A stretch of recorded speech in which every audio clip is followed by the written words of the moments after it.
অভাব আমরা লক্ষ্য করিনি খেলোয়াড়দের মধ্যে। শুরু হলো সাকিবুর এবং মেহেদীর মধ্যে খেলা। এর ফলাফল কিছুটা আমাদের আগে ভাগে আমরা একটু বুঝতে পারছি এবং আমার অভিজ্ঞ জেনে হয় যিনি কিন্তু খেলা শুরুর আগেই কিছুটা হলেও আমাকে আশ্বস্ত করেছিলেন যে ফাইনাল রাউন্ডে কে যাবে, কে এখান থেকে প্রথম পুরস্কার নেবে, এমনটাই তিনি তার মত আমাকে জানিয়েছিলেন। প্রায় তার কাছাকাছি আমরা চলে এসেছি। ধন্যবাদ অভিজ্ঞ জিন্না ভাইকে তার অভিজ্ঞতার আলোকে মতামত ব্যক্ত করার জন্য।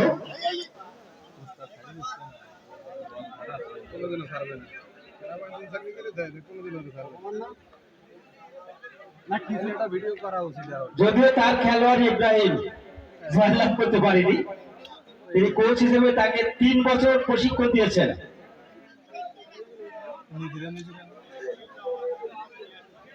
কি ট্রেনিং দিতে আজকে বুঝা যাবে না মোটাটা উস্তাদ বাড়ি কোন উস্তাদের মাসে ছাত্রী আমি দুই অভিজ্ঞ রেফারিকে দৃষ্টি আকর্ষণ করে বলবো, আপনারা দর্শক যারা বিভিন্ন এলাকা থেকে আমাদের মাঝে আসছেন সকল দর্শকদের কাছে আমি বলবো আমাদের আয়োজনে অনেক ঘাটতি, অনেক কমতি আছে। কারণ এই আয়োজন আমরা এই প্রথমবারের মতো করেছি, আমাদের হাজারো ভুল ত্রুটি আছে।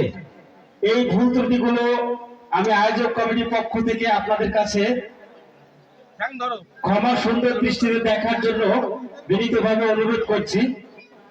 আসলে একটা আয়োজন করতে গেলে অনেক ভুল থাকে, আমাদের হয়তোবা একটু বেশি ভুল আছে, যেটা আমরা আগামীতে শুনতে নিয়ে আরো ভালো কিছু আয়োজন করবো এমন প্রত্যাশা ব্যক্ত করছি। সাথে সাথে ধন্যবাদ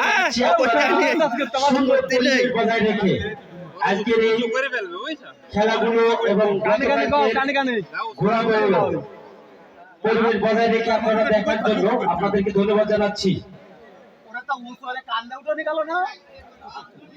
কান্দুর তো খেলা হইলো না তো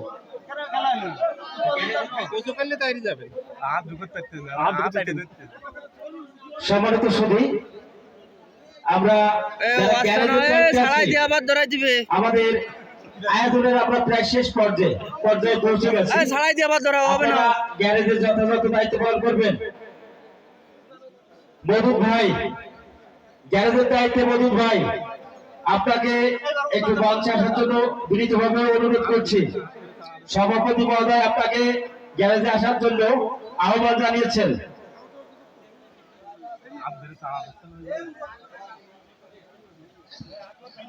চলছে ফাইনাল পর্বের খেলা, যেখানে অংশগ্রহণ করছেন মেহেদী এবং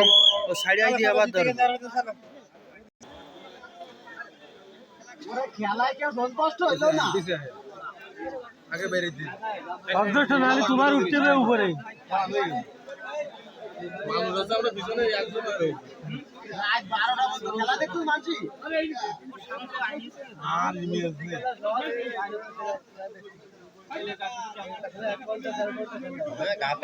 দেখা যাক শেষ হাসি কে হাসে।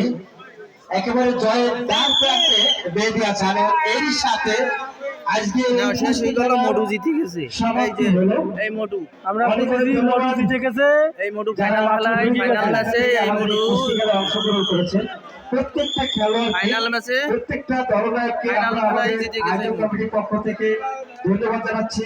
খেলা কিন্তু শেষ হয়ে গেছে বাবা, খেলা শেষ। এই যে ফাইনালে আবার মোটু ভাই সুন্দরভাবে খেলা পরিচালনা করছেন।